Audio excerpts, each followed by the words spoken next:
hampir 77%-nya ini sudah menggunakan internet.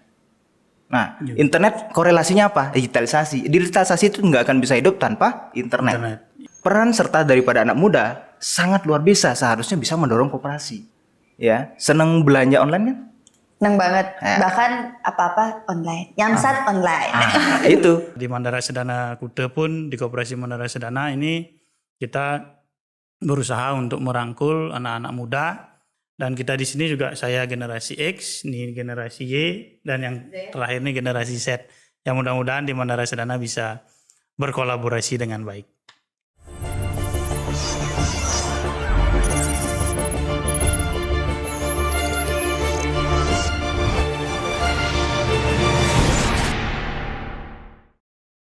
Halo Sobat Madata, selamat pagi, salam koperasi, salam Madata.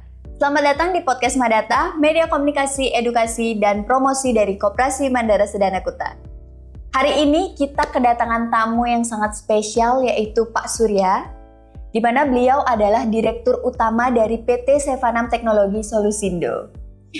Nah, tema podcast kita kali ini berkaitan nih dengan profesi yang digeluti oleh Pak Surya sendiri, yaitu digitalisasi dalam dunia perkoperasian di kalangan anak muda. Oke, sebelum ke bagian pembahasan, buat kamu yang baru saja bergabung di channel ini, jangan lupa subscribe, like, dan juga komen di bawah untuk konten kita selanjutnya. Oke, sebelum kita lanjut berdiskusi nih, alangkah baiknya kita menanyakan kabar ya. Kalau tiba-tiba nanti narasumber kita sedang tidak baik-baik saya kan gimana gitu ya. Oke, Pak Surya kabarnya bagaimana? Astungkar baik. Baik. Ya. Ada tapinya? Ya, walaupun cuaca agak mendung. Ya, karena Pak Surya di dalam ruangan. Di dalam ruangan. Jadi kalau saya di luar juga tadi hampir kena hujan juga sih. Kalah ya Pak Surya ya. Sendirilah. Oh iya. Solo ya. Solo. Oke, dan hari ini saya ditemani oleh ketua koperasi kita, yaitu Pak Yandur. Bagaimana kabarnya Pak Yan? Sehat selalu, semangat selalu. Oh ya, Senggara ya, semangat selalu. Walaupun umur tua tapi jiwa muda. Ya, karena saya di sini paling muda. Oke, kita lanjut diskusinya mengenai bagaimana sih generasi muda dapat memberikan kontribusi nyata agar layanan koperasi ini lebih mudah diakses melalui perangkat digital. Baik, terima kasih atas waktunya ya. Jadi selamat pagi semua. Selamat pagi Sherina. Kemudian selamat pagi Pak Ketua kami yang paling ganteng ya dari Madata. Terima kasih Pak Yandurne ya. Oke, kalau kita berbicara perihal take point-nya, jadi antara koperasi kemudian generasi, artinya di sini adalah anak muda, kemudian komunitas mereka yang bagaimana komunitas digital itu terbentuk ternyata dari anak muda kayak gitu ya. Jadi sebenarnya anak muda itu memberikan peran yang sangat luar biasa sebenarnya. Untuk apa? Untuk mendorong daripada koperasi yang existing atau yang sekarang kita berbicara koperasi itu mindsetnya anak muda masih apa? Masih biasa. Masih agak katrok gitu ya Bapak ya. Bapak Wayan Durna ini mengawali Madata dari tahun 2017 dan kebetulan juga kami yang diajak dari awal untuk dari sisi vendor Pak ya dan pengembangan digital. Kami melihat bahwa anak muda ini lambat laun itu merupakan resource atau sumber daya manusia yang paling bisa memegang peranan penting di koperasi. Contohnya apa? Contohnya mereka-mereka ini, ya kalau kita lihat data gitu ya. Kalau kita lihat data per tahun 2022 itu anak muda yang kita kategorikan anak muda itu kan dari generasi milenial, kemudian ada yang Z ya, kemudian sampai yang kalau yang masih anak-anak itu kan yang sekarang generasi alpha ya, yang lahirnya 2012 ke atas lah. Tapi kita bicara 2012 sampai ke yang generation milenial itu ya tahun 70-an lah. Berarti Bapak masuk generasi milenial Pak ya? Masih generasi X saya, karena kepala 7. Oke. Kalau generasi Z, generasi X itu di generasi Y ya, generasi Y itu di 80-an ke atas ya. Ya betul Pak. Karena saya masih di bawah 80, jadi masuk generasi X. Berarti kita satu belum milenial, hampir milenial. Ya, kita sama-sama jadi Pak ya. Hampir milenial. Nah, izin Pak. Ya. Kalau kita lihat ya, data menunjukkan bahwa di tahun 2022, Januari 2023 itu di mana datanya diambil dari Desember 2022, itu kita melihat bahwa persentase ya yang dari 270 sekian ya penduduk Indonesia, kita bicara Indonesia dulu Pak, karena koperasi kita kan di Indonesia. Itu hampir 77%-nya ini sudah menggunakan internet. Nah, internet korelasinya apa? Digitalisasi. Digitalisasi itu nggak akan bisa hidup tanpa internet. Ya, itu jantungnya. Nah, kemudian ketika kita lihat, turunkan lagi dari 270 sekian juta jiwa penduduk Indonesia, ya, itu sekitar 49,6% itu adalah generasi milenial. X, Y, nah itu generasi milenial kita masukkan Pak. Ya, termasuk juga generasi Z, di mana karakter dari masing-masing ini akan berbeda. Kita fokusnya generasi milenial dan generasi Z ya. Memang karakternya akan berbeda. Nah, anak muda ini kalau kita lihat sekarang karakternya apa? Karakternya itu pasti lebih seneng healing dong. Tuh. Sherina seneng healing. Seneng banget. Iya itu. Dikit-dikit healing. Dikit-dikit healing ya. Nah itu. Jadi kalau kita berbicara karakter, kita bandingkan dengan yang sebelumnya. Kalau kita lihat baby boomers yang mungkin usianya sekarang 60, 50 Pak ya. Itu loyalitasnya terhadap koperasi itu tinggi. Duitnya banyak. Ya toh? Duitnya banyak. Tapi kalau kita lihat sekarang di anak-anak muda, ya generasi milenial masuk anak muda, kemudian dengan Gen Z, di mana mereka sudah tahu teknologi lebih dahulu, mereka lebih banyak ke transaksional. Betul. Mereka lebih ke konsumtif. Sehingga untuk investasi yang sifatnya kita fokuskan di koperasi itu masih sangat terbatas. Maka dari itu, peran serta daripada anak muda sangat luar biasa, seharusnya bisa mendorong koperasi. Nah, sekarang tugas koperasi apa? Linknya kan kayak itu ya. Tugas koperasi apa? Jadi tugas koperasi adalah memberikan media atau bisa juga membantu memberikan sebuah tempat media kepada anak-anak muda ini untuk membentuk komunitas digital mereka. Ya, senang belanja online kan? Seneng banget. Bahkan apa-apa online. Yamsat online. Itu berarti kan jarang pengen keluar rumah karena ingin praktis. Tapi tingkat kreativitas anak-anak muda ini luar biasa tinggi. Itu yang tidak dimiliki oleh yang sebelum-sebelumnya. Nah, maka dari itu anak-anak muda ini bisa kita grab untuk apa? Untuk mendorong dan punya ide. Koperasi ini kalau kalau mau minded di anak-anak muda, bagaimana caranya sih? Bisa memfasilitasi apapun kebutuhan konsumtif mereka. Kan kayak gitu. Ya, salah satunya apa? Belanja online. Bisa bayar belanja online lah? Bisa, kenapa enggak? Caranya apa? Kalau tidak ada digitalisasi, nonsen semua. Nah, mungkin anak muda akan koperasi untuk bayar hal seperti itu. Iya kan? Kayak gitu. Apalagi sekarang yang namanya lembaga keuangan digital itu sangat banyak sekali. Ya, kira-kira seperti itu. Ya mungkin bisa ini ya Pak Surya ya, tanpa menafikan keberadaan dari generasi tua gitu ya. Di koperasi itu saat ini umumnya banyakkan generasi yang lebih tua dan umumnya mereka loyalitasnya tinggi. Namun tidak bisa kita pungkiri bahwa koperasi itu harus terus eksis di masanya gitu ya. Jadi kalau kita tidak bergerak untuk ikut mengakomodasi yang namanya generasi-generasi muda ini, takutnya nanti eksistensi koperasi ini malah hilang. Jadi tidak akan lagi anak muda mengenal yang namanya koperasi gitu ya. Jadi sudah tepat sekali di Mandara Sedana Kute pun, di Koperasi Mandara Sedana ini kita berusaha untuk merangkul anak-anak muda yang generasi X, generasi Y dan generasi Z khususnya. Dan kita di sini juga saya generasi X, ini generasi Y, dan yang terakhir ini generasi Z. Yang mudah-mudahan di Mandara Sedana bisa berkolaborasi dengan baik. Itu kira-kira. Nah itu dia tadi diskusi kita mengenai peran anak muda atau generasi muda nih dengan perangkat digital.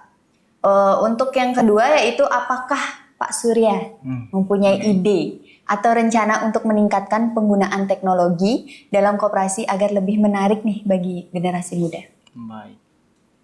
Tetap nyambung ya dengan yang pertama tadi gitu ya. Jadi yang pertama bagaimana kita membahas anak muda atau generasi muda ini mendorong eksistensi koperasi melalui partisipasinya, dan koperasi juga harus menyediakan berbagai hal yang bisa disupport kepada kaum muda ini. Ya, kalau kita lihat di sini, ini bukan ide saya sih sebenarnya. Kita lihat di lapangan, Pak ya. Ya. Sebenarnya Madata juga sudah melakukannya, tapi kita harus maksimalkan lagi, Pak ya. Sesuai dengan rencana kerja kemarin kita sampaikan juga bahwasannya kalau kita mau menggrab anak muda, ya fokusnya anak muda. Jadi kita harus making atau membuat produk dan layanannya basisnya anak muda. Betul. Kayak gitu kan. Jadi agar mereka tertarik, bukan mindsetnya lagi-lagi koperasi, masih gitu-gitu aja. Tapi kalau sekarang kita lihat branding yang sudah dibuat oleh Madata sudah luar biasa, Pak ya.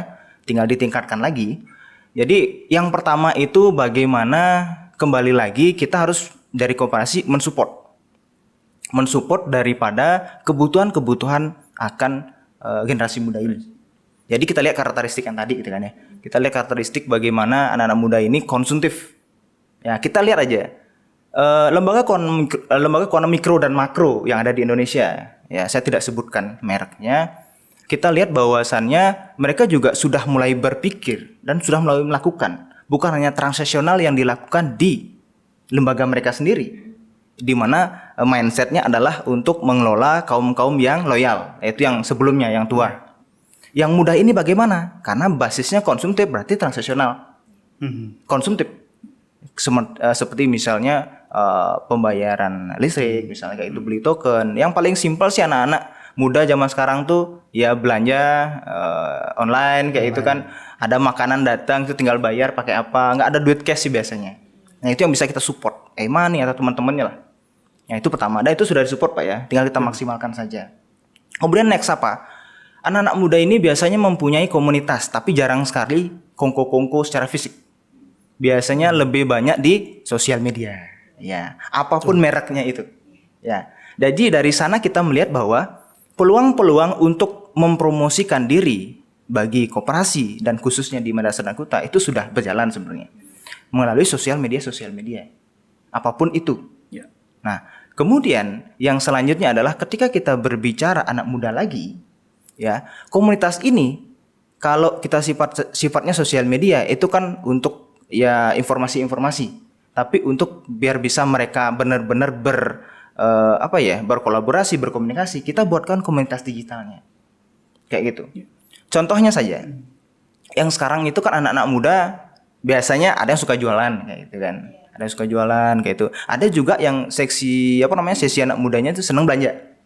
Sebenarnya di anggota-anggota di sebuah koperasi itu bisa dikolaborasikan antara si penjual, artinya penyedia barang dan jasa, kemudian satu sisi lagi anak muda yang memang membutuhkan jasa atau barang itu.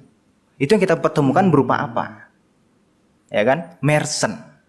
Nah, jadi ada merchant kan. Jadi merchant ini adalah jenis komunitas digital di mana produk, layanan dan jasa itu kita bisa tampilkan di sebuah komunitas di mana sekarang kita sudah punya Pak ya dari tahun 2017 juga. Tetap kita maksimalkan, itu namanya Madata Mobile Pak, salah satunya.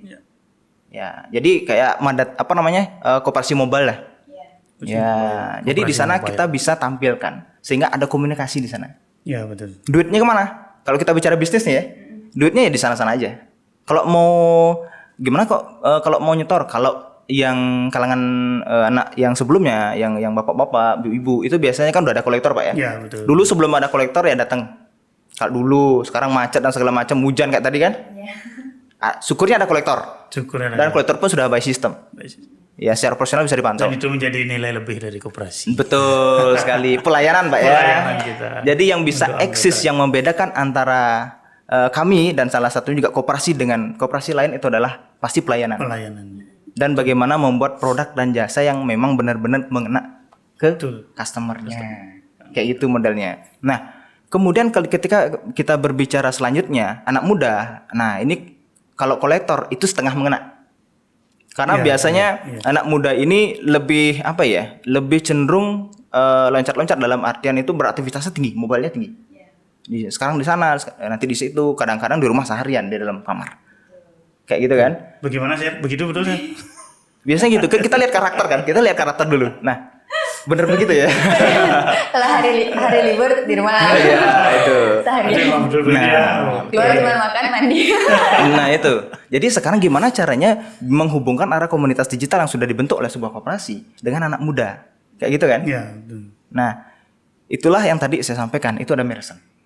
Di mana di sana kalau misalnya mau setor dana, punya dana, walaupun ini kan dananya biasanya anak muda itu cashless ya, ditransfer aja pakai virtual account. Virtual account. Atau nextnya kita sedang progress untuk kris, ya bisa juga.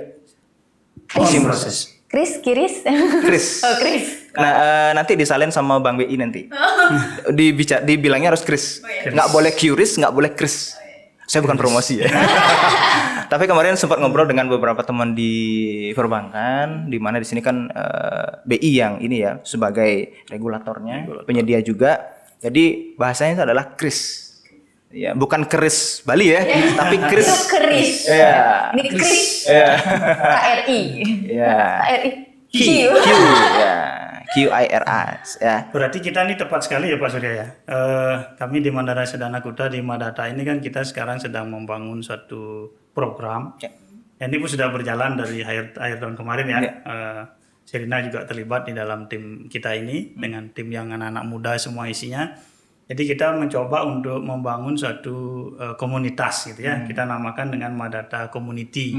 Dan ini sudah kita coba kemarin jadi intinya kita berusaha untuk mempertemukan. Jadi di antara dalam hal ini awalnya kita memperkenalkan usaha-usaha anggota kita. Jadi melalui video profilnya, kemudian usahanya itu kita perkenalkan melalui media-medianya koperasi. Nah, jadi Yanmi berharap nanti semua anggota kita ini mengetahui bahwa sesama anggota ternyata punya usaha A, usaha B. Jadi mereka nantinya bisa berkolaborasi. Kita ada kebutuhan demand and supply-nya. Ya, jadi di Madata Community inilah kita berharap nanti anggota-anggota kita ini saling berkolaborasi dan berinteraksi. Nah, ke depan dengan tambahan optimalisasi terhadap merchant itu, ini berarti akan menjadi sangat pas, mantap gitu ya. Jadi di komunitas kita ini antara anggota koperasi dananya hanya akan berputar di koperasi. Gitu. Mungkin itu ya. Jadi program kita mungkin sudah menjurus ke sangat segaris lah ya dengan linear Pak. Linear dengan program digitalisasi gitu ya Pak Surya. Betul Pak. Luar biasa nih. Jadi memang Pak Wiandono ini saya kenal dari tahun 2017 Pak ya. Kebetulan di sini juga hal-hal yang pembahasan yang mau untuk mengembangkan khususnya koperasi itu hampir 100% kita biasanya matching Pak ya. Jadi make sure dulu perkembangannya apa, posisinya kayak gimana. Jadi kalau kita lihat produk-produk daripada Mandara Sedana Kuta itu lebih banyak memang turun ke kebutuhan daripada anggota. Kayak sekarang yang lagi ini ya, kita lihat di belakang ada siklung ya. Lagi cair. Asik. Lagi ada pencairan siklung gitu ya. Program yang produk ini memang sangat diminati oleh anggota kami. Ya. Siap. Mungkin next produk-produk yang lain juga misalnya yang bisa ke anak muda kayak misalnya pay letter kayak gitu Pak ya. Mungkin bisa. Anak muda kan pengennya segera tapi kadang uangnya nggak cukup, gimana dong? Nah, daripada ke pinjol lah. Mending pay letter. Ya, pay letternya mana? Di koperasi lagi. Jadi anggota, enak kan? Jadi anak muda itu bisa tercover kebutuhannya. Kemudian koperasi juga bisa mengcover dan ada profit dan benefit yang bisa diberikan kayak gitu sih. Gitu. Nah, itu tadi dia diskusi kita mengenai pertanyaan yang kedua, di mana caranya, idenya itu adalah sebuah merchant ya, dan juga pelayanan-pelayanannya. Oke, kita menuju ke pertanyaan ketiga, yaitu siapa yang dapat meningkatkan keamanan data dalam melindungi informasi pribadi dan transaksi koperasi yang dilakukan secara digital. Oke, siap. Kalau kita berbicara perlindungan data anggota ataupun perlindungan data pribadi atau privacy data gitu ya. Ini kita lihat bahwa isunya udah dari tahun 2023 Januari Pak. Jadi kita lihat memang banyak case-case di lapangan, bukan hanya lembaga keuangan mikro, tapi lembaga keuangan makro juga. Itu banyak terjadi case. Dan ternyata ketika kita bedah, kita lihat bahwasannya ternyata ada banyak faktor dan ada banyak case di dalamnya. Jadi kita tidak bisa hanya menyalahkan, oh ini keamanan layanan digital daripada koperasi nih, itu yang bermasalah. Kemudian selanjutnya kami, ya di sini kan posisi kami sebagai vendor gitu ya. Jadi sebagai vendor juga kami mempunyai peranan juga di sana. Jadi kalau kita lihat di sana ada minimal ada 3 poin yang kita bahas untuk kita berbicara pertanyaan dengan siapa. Ya, kita bukan menjurus ke subjek sebenarnya, tapi kita menjurusnya ke objek karena di sini sifatnya bukan hanya tanggung jawab, tapi sebenarnya ini adalah sebuah kewajiban. Kayak gitu ya. Iya. Semua mempunyai tanggung jawab dan semua punya kewajiban. Yang paling kecil itu adalah sifatnya per masing-masing anggota. Ya, termasuk juga kaum muda ini. Ketika kita berbicara privasi data, kalau ternyata yang mempunyai data sendiri ya, gitu kan, itu tidak bisa maksimal. Bukannya tidak bisa sama sekali, tapi tidak bisa maksimal untuk memproteksi datanya. Itu juga menjadi case kecil yang itu akan menjadi masalah besar di kemudian hari. Contoh, banyak kejadian yang sekarang itu kita lihat undangan yang ada APK kayak gitu kan. Kadang-kadang kita terlalu cepet, ya udah masuk gitu kan, buka. linknya. Ntar lagi, oh ada apa-apa ya? Ternyata ke-hack. Iya kayak gitu. Nah, tapi nggak pernah pengalaman kan? Nggak pernah. Ya, syukur. Saya kan sekolahnya IT, jadi tahu. Oke, Jadi siap. tahu. Mana ada undangan bentuk aplikasi kan? Iya betul sekali. Harusnya Nah, PDF gitu atau nggak Word. Iya, PDF juga sekarang udah masuk dia. Oh, udah juga. Ada. Udah bisa masuk PDF. Ada. Tapi huruf besar huruf kecil atau huruf besar gitu. Harusnya kan PDF asli itu kan yang kecil. Betul. Nah, kita lihat bahwa banyak cara untuk memancing. Itu kan namanya phishing ya. Iya. Memancing daripada pengguna atau customer ini, yang atau koperasi notabene kan, itu untuk biar masuk ke perangkap. Banyak sekali caranya. Sampai kalau di TV kita lihat dibuatkan iklan ya. Bilang tidak. Nah, kayak gitu kan. Mungkin nanti bisa dibuatkan kayak gitu Pak iklannya nanti di sosial medianya Madata Pak. Iya, boleh. Yang iklan warkop itu ya? Iya, salah satunya. Itu Babang Indro itu. Ini udah jadi kakek sekarang. Awareness dari Ya, betul. pengguna itu memang Awareness sangat customer. perlu Betul. diperlukan berarti ya. Betul, ya. betul sekali, Pak. Awareness kita itu sebagai pengguna ya. Betul. gitu ya. Karena gini, Pak, kalau kita lihat case di lapangan, yang sebenarnya paling banyak penyebabnya itu adalah awareness. Awareness. Ya. Ke personalnya sendiri, kayak gitu. Bukan kita melihat bahwa itu kok semua beralih ke personal sendiri, apakah masing-masing personal? Ya kan masing-masing personal mempunyai tingkat awareness yang berbeda. Ya. Nah, tugasnya, kebetulan kita dengan anak IT juga ya. Iya, Serina ya. Jadi mungkin Serina sebagai anak muda di sini Gen Z juga bisa menginformasikan baik itu secara direct langsung ataupun tidak langsung. Bahwasannya kalau bisa itu bilang tidak dengan yang seperti itu. Kayak itu misalnya ya. Itu sangat-sangat ini karena kan biasanya anak-anak muda generasi Z ini vokal-vokal orangnya. Gitu. Nah, itu. Kemudian yang kedua kita naik lagi. Setelah ke personal, kita bicara ke koperasinya. Ya kan? Koperasinya karena yang menyediakan layanan ke koperasi. Betul. Nah, melalui Madata Mobile, kemudian melalui channel yang lain kayak gitu kan. Nah, ini juga kita melihat bahwasannya dari koperasi juga harus aware dan juga harus bisa mengedukasi daripada anggotanya. Ya.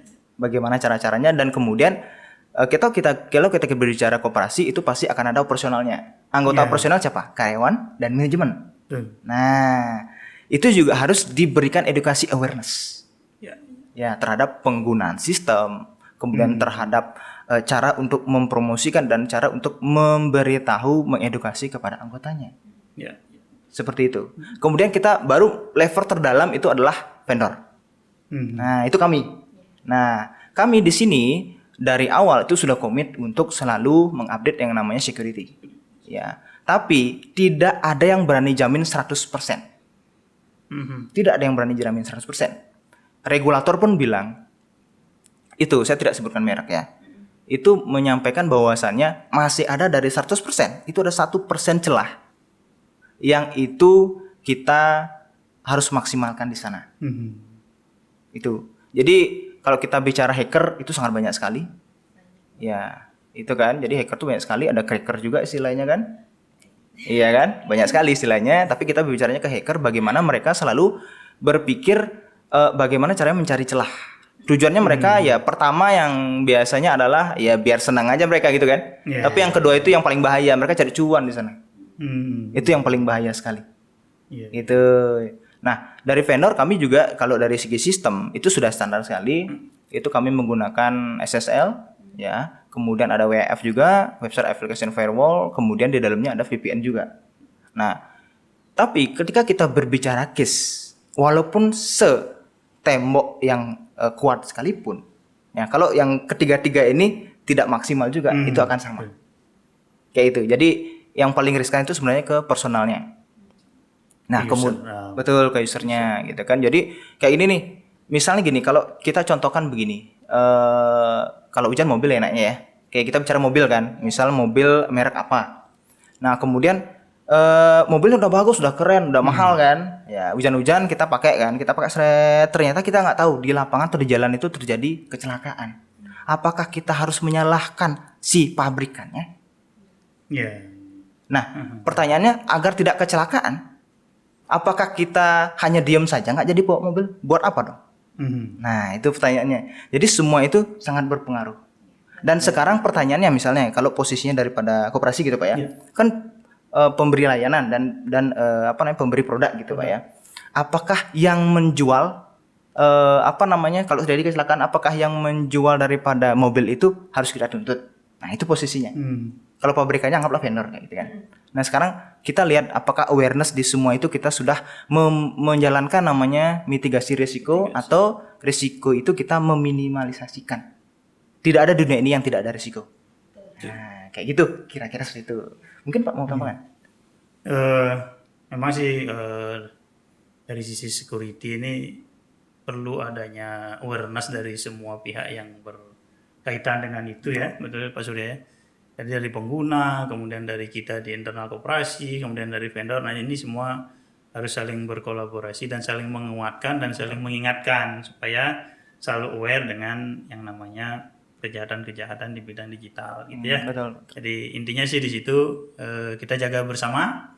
Jadi semua pihak ketiga-tiganya yang tadi ini itulah yang harus menjaga. Ya, saya seperti itu. Oke, itu dia tadi diskusi kita mengenai siapa sih yang apa namanya, yang wajib atau istilahnya yang dapat meningkatkan keamanan dalam melindungi informasi pribadi.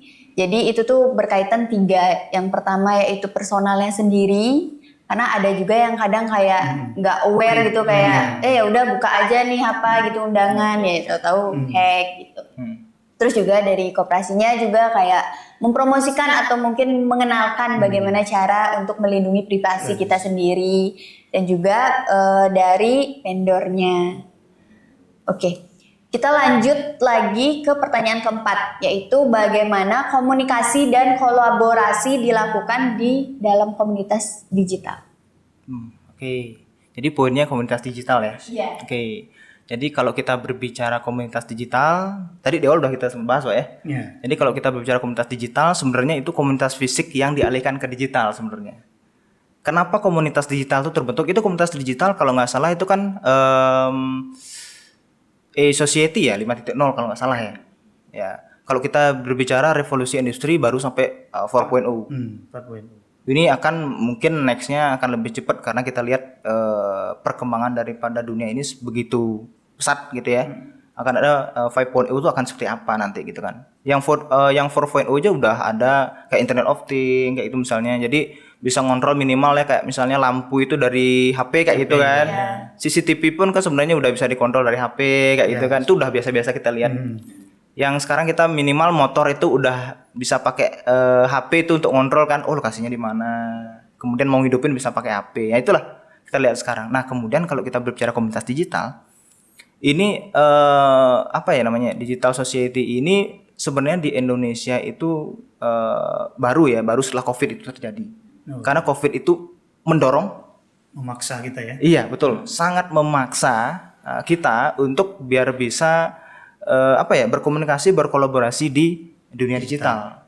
Karena kan face to face itu nggak mungkin secara fisik ya. Nah itu kan kayak dulu kemudian dilarang segala macam dan itulah membuat sekarang itu berubah. Kalau dulu mungkin 2019, 2020, 2021 itu masih kita memang full benar-benar anggaplah kayak WFH kayak itu kan. Ketemunya itu di online. Tapi kalau 2022 ini kan udah mulai membaik nih kan sampai 2023, 2024 itu sekarang kita lihat kita mulai hybrid. Kita mulai hybrid. Di mana kalau kita lihat ya, kita bicara komunitas digital otomatis apa yang ada di dalamnya gitu kan. Jadi di sana akan ada komunikasi. Contohnya itu adalah apa? Jadi ya ujung-ujung transaksional dong ya. Transaksi barang dan jasa, kemudian minimal transaksi informasi kayak gitu kan. Jadi kita lihat bahwa banyak toko online itu bermunculan di tahun 2019 2021. Benar ya? Banyak sekali. Media-media pun media promosi, media untuk belanja online ini semakin pesat dia. Kayak kemarin sempat di freeze ya ada salah satu, tapi sekarang udah dibuka lagi. Karena regulasi biar nak duitnya keluar lah, masih bisa di Indonesia kayak gitu kan. Nah kemudian sudah dibuka lagi. Kemudian yang sekarang terjadi adalah hybrid. Pernah nggak kita lihat bahwasanya yang dulu toko online, sekarang dia juga buka toko offline-nya. Walaupun tidak besar, tapi ini loh saya punya beneran tokonya. Ada. Kita lihat ada. Nah sudah banyak seperti itu. Ya walaupun memang dia home service ya di rumahnya sendiri, tapi itu merupakan udah representatif lah. Sudah ada lah. Ini bukan toko online yang bodong kayak gitu ya. Kita lihat seperti itu. Jadi komunitas digital pun seperti itu. Awalnya kita di sosial media, kemudian di sana kita berinteraksi, apalagi nanti mau di Grab gitu ya, mau di cover untuk komunitas digital di salah satu aplikasi, melalui aplikasi yang kalau di Madata Community gitu Pak ya.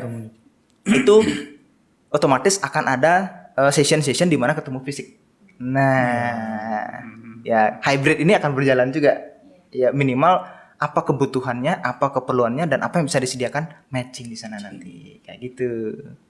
Lebih ke supply and demand sih sebenarnya kalau kita kolaborasi di komunitas digital kayak gitu.